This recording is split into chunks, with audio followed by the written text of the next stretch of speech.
Good morning. So this video is going to take us all the way up to the 1,000-mile mark, which is a huge milestone for me. And we are starting out today at mile 831, elevation right now of about 9,000 feet. And we are going to start the day off with climbing up the Muir Pass, which, according to the Guthook app, is considered to be one of the toughest passes that we have to climb. We've climbed several passes so far, you know, going way up and straight back down again. And those passes they're difficult. They're difficult. They take a lot of time, and you go very slow. So I'm not averaging 2.5 to 3 miles an hour anymore. So now it's like averaging 1 to 1.5 miles an hour, it seems like. So the Muir Pass, so we're going to start out at 9,000. We're going to climb up to 12,000 feet today, over about 7.5 miles. So it's pretty much it's not a super steep climb, but it's a very long, steady climb. So 7.5 miles up to 12,000 feet. So we'll be gaining about 3,000 feet of elevation today. And that's about it for today. So again, I'm not going to post this video until we hit that 1,000-mile mark, which is not far off, 170 miles. And I think we can knock that out, you know, not too much time. So I will talk to you soon. Hey, so I'm still in the process of climbing this Muir Pass. Definitely wanted to get some of this scenery on video. It is just incredibly pretty out here. And we got some rain last night, which was really cool. It's the first time I've really experienced any rain since I've been on this trail. And so that rain, really, you know how the smell of rain, it's always great. But out here in this foresty area, man, everything smells so good out here. I'm really liking the hike this morning. One thing I haven't talked a whole lot about is the difference from that desert section to now. I think I've hit on it a little bit, but although this section is dramatically prettier and just way more enjoyable to hike, no doubt about it. But it is tough. These passes that we do, they're really hard and they slow you down. So even though the desert was really hot, couldn't find water, couldn't find a lot of shade, you can make up more miles there because there wasn't as much climbing and the elevation wasn't as high. We're doing these passes pretty much every day, you know, going up and then going down. And the trail getting to the pass is not bad. It's pretty smooth. But once you start going up, the trail becomes just loaded with these loose, chunky rocks that honestly, I can't believe that I haven't sprained or broken my ankle by now as many times as it's rolled on these loose rocks. And so it's really hard to make up any good time when the trail is full of rocks like that. So you're climbing way up and then you're climbing down, and you think going down, you think, all right, it was slow going up, but when I go down, I can make up some time. Sometimes I think I go faster uphill than downhill, because those downhills with those loose rocks and then the big rocks that you kind of have to step down off of, man, they really wear my knees out. And I use my trekking poles to brace a little bit, but it's just so slow. And used to, I'd look at the Guthook app and see that, okay, I'm 5 miles from camp, should be there in about 2 hours. But not now. Now I look at it and say 5 miles from camp, all right, that's about 5 hours, because it's really slowing me down a lot. I feel really behind on miles if I'm gonna finish by September 11th. But I know that once we get through the Sierra section, as much as I love it, it's just gorgeous. Once we get through the Sierra section, I know that it levels out a lot and we don't have all of the passes to go through. And hopefully then I can bump up to, you know, 20, 25 miles a day and still finish by mid-September or late September. But anyway, just wanted to get some of this on video because it's really a beautiful, beautiful area. I would say it's worth the struggle to be able to see this. It would probably be perfect if all of the mosquitoes would just suddenly die. These things, you want to stop and take a break and really look around and enjoy it, but as soon as you stop, you get 20 mosquitoes just hovering right in front of your eyeballs. All right, gotta go. Bye.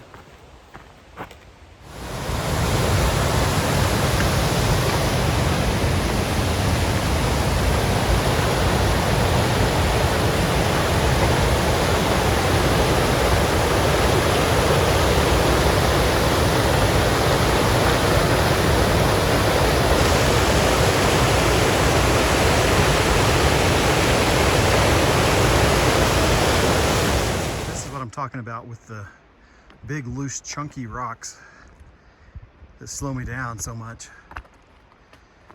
You may not even be able to tell what the trail is, and you really can't use your trekking poles because there's nothing for them to really get a grip on, and when you do, they kind of slide down in between these rocks like it's about to snap the pole.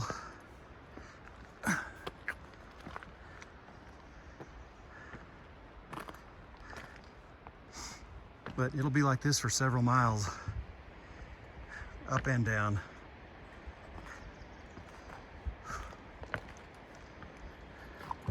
It's a great leg workout though.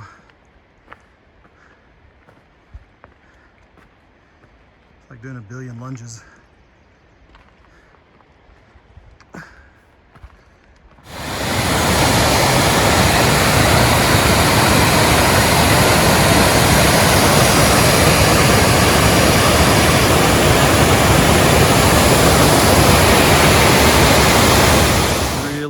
Video if I don't stop filming so much, but man, I hate to miss showing y'all some of this stuff.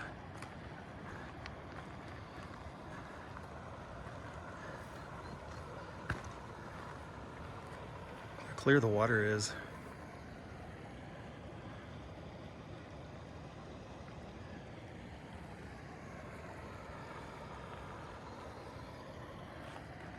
All right, we are still on the John Muir Pass, and we are up to 11,300 feet. So got about 650 feet more to climb. Climb has been definitely less steep than some of the other passes. It's longer, but not as steep. Some really beautiful scenery on this pass. I would say by far the prettiest pass that we've done so far.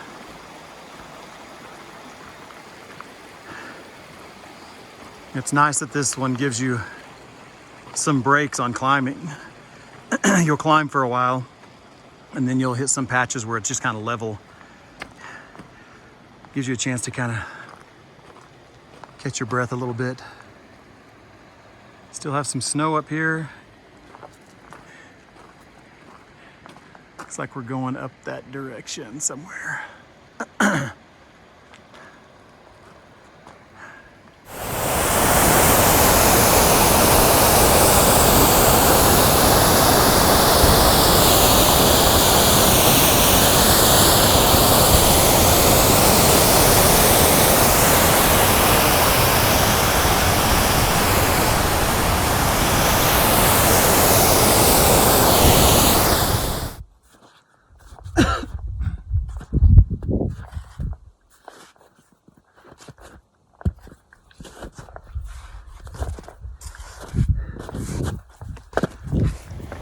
About 2 miles away from where I was supposed to camp tonight, but I happened to stumble across this one single campsite right here.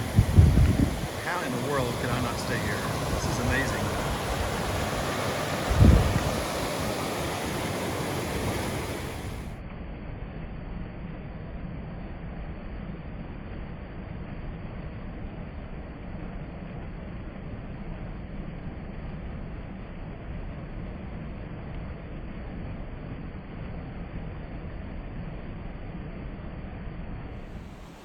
Good morning. So headed out this morning to do another pass. We're doing Silver Pass today.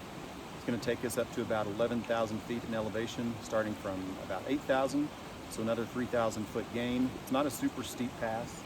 It's supposed to be really pretty. There is one steep section that is going to take us about 700 feet of elevation gain over less than half a mile, so that'll be a decently, fairly decent steep section there. One thing that I do to kind of attack these steep climbs is I break it up into benchmarks. I like to know, as I look at the incline on gut hook, I like to see when there are points to where, because sometimes you're climbing up, or almost all the time you're climbing up, and then there'll be a point to where it levels out for just a second and then it climbs up a little bit more. I like to know where those sections are, and today they're almost at every mile. There's one at like 881, 882, 883. So those are benchmarks for me, and it just makes it easier on me, I guess, psychologically to know that, okay, get to that point, you get to level out, take a little break, and then hit it again. So that's kind of my theory on attacking those things, and I'm going to get going. And ever since I was dealing with that tendonitis issue in my ankles and shins, I added this to my routine during the days. I try to find a place like this to have lunch where it's really convenient. It's a place where I can soak my feet. I can almost set up like a little camp, and I'll hang out here for like, I don't know, maybe an hour or so, and soak my feet, and I'll elevate them for a while, and trying to make sure that that tendonitis never comes back again.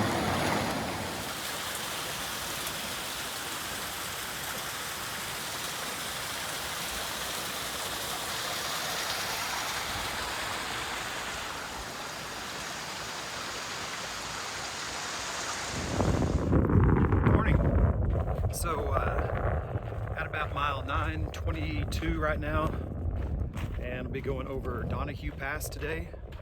It's going to be another, look at this one, just around 10,500 feet, so not a huge pass to climb.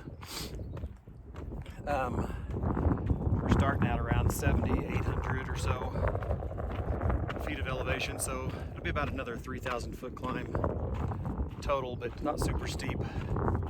Pretty gradual most of the way from what I've read and looked at. So I said I wanted to keep these videos as real as possible in the very beginning, for a few reasons. Number one, I want to be able to look back on these videos and have good, accurate memories of what it was like. And also for maybe somebody else is watching it that's thinking about doing this someday, so I want it to be as accurate as possible. But I will say, the last so I took a full zero in Mammoth, rested up, resupplied, did all that stuff, did my laundry, and it was a good stay there. Came back out yesterday, and really probably the first time I've really had serious thoughts about just wanting to be done, and which really makes no sense. Made it through that really hard desert section, about 3/4 of the way through this Sierra section, which is just beautiful. You've seen the photos and the videos. It's just beautiful.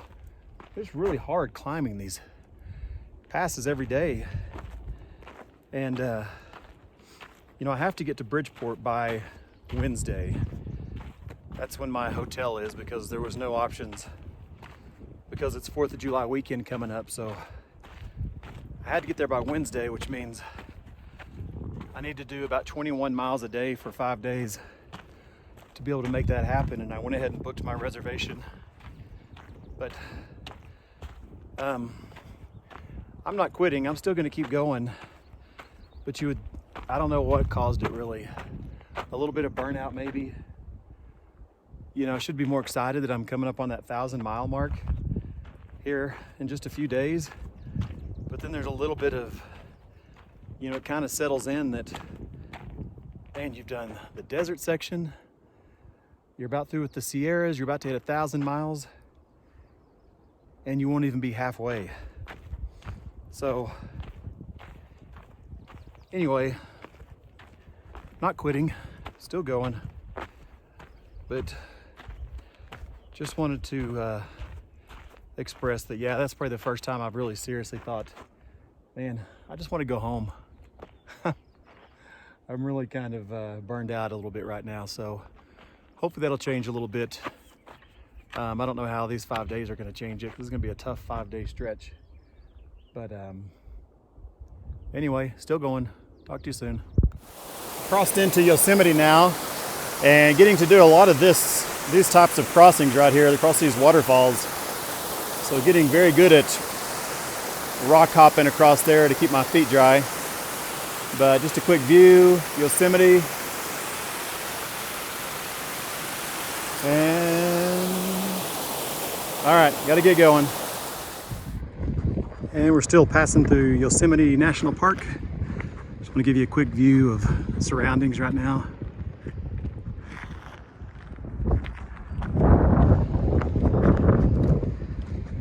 Definitely been a really enjoyable hike through here. Haven't had to climb anything today, which has been great.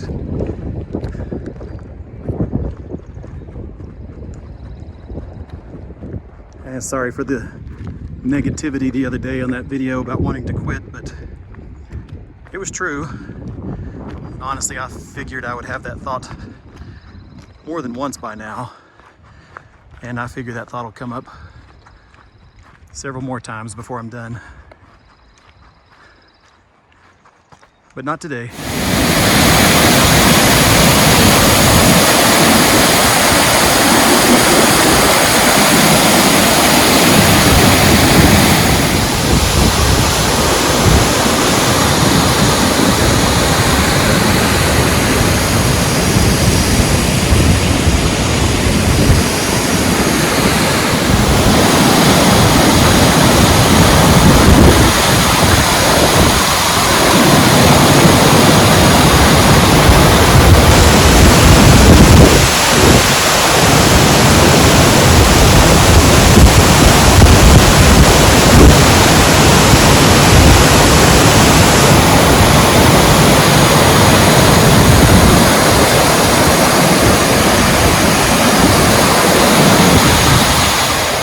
Yosemite National Park at about mile, what are we at now? Like maybe 9:35, 9:40. There's just so much to video and film here. The place is so pretty.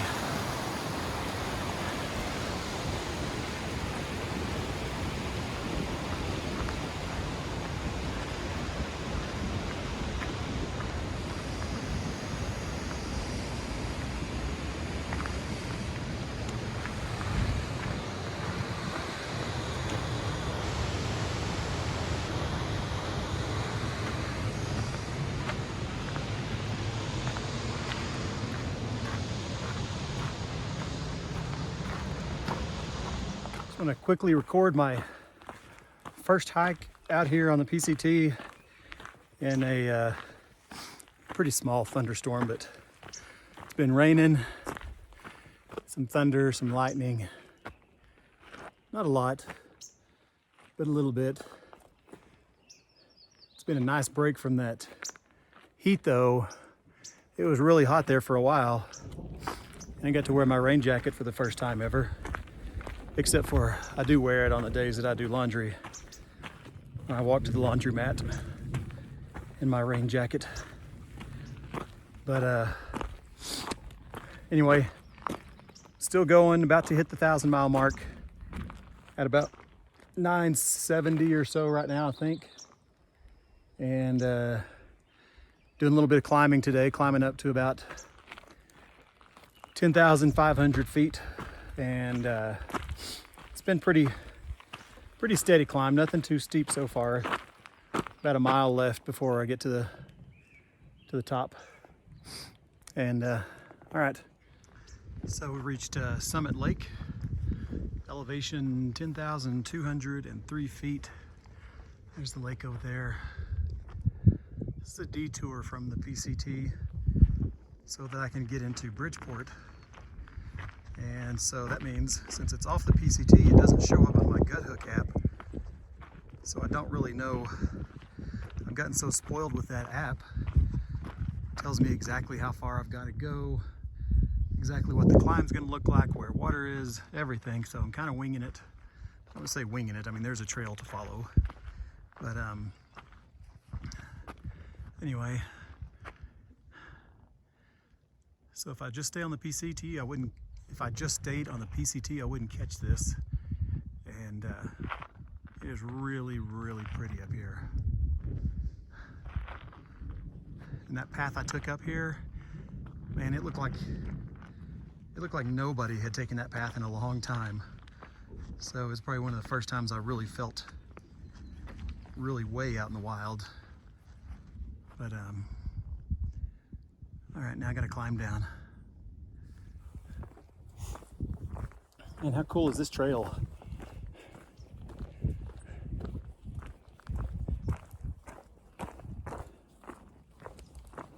If it was warmer, I'd jump in that lake and go swimming. If it was as warm as it was about an hour ago.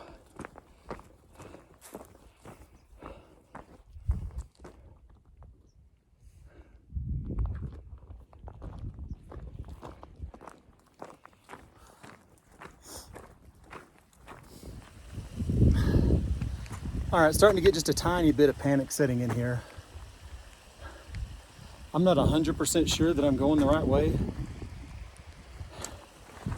I think I am. I'm 75% sure, but it just keeps taking me up higher and higher. And I really thought I would be down to the trailhead by now. It's starting to get a little bit darker outside.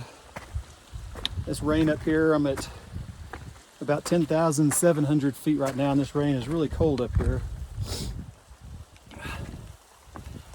So just a tiny bit worried. I'm sure it'll work out good though. So I've had to stop, put my gloves on. I had to put my puffy coat on underneath this. And I'm headed down that way is my goal, but this rain is, I mean, it went from hot summer, humid, to all of a sudden it is cold, man. It is probably the coldest I've been in a long time. My hands are frozen. And tried to hide behind these trees a little bit here, catch a break and put some warmer clothes on. It's getting late though, I gotta get moving. Hey, so I did make it safely. I was going the right direction, which was great to find that out, but I had to wait all the way till the bottom down here to the trailhead before I knew that I had gone the right direction. So going the right way. It was cold though. That was rough. It was rainy, very cold rain, high wind, and anyway, finally found a camping spot and crawled into my sleeping bag quickly, put what clothes I could find that were dry on, and trying to stay warm now because it's still cold out, but got something to eat, and I'm gonna finish having this peanut butter, and I'm gonna go to sleep. Bye. The 1,000-mile mark has been passed. So past 1,000, now I am walking down the road, hitchhiking into Bridgeport. And hopefully somebody picks me up pretty fast because I am tired. See ya.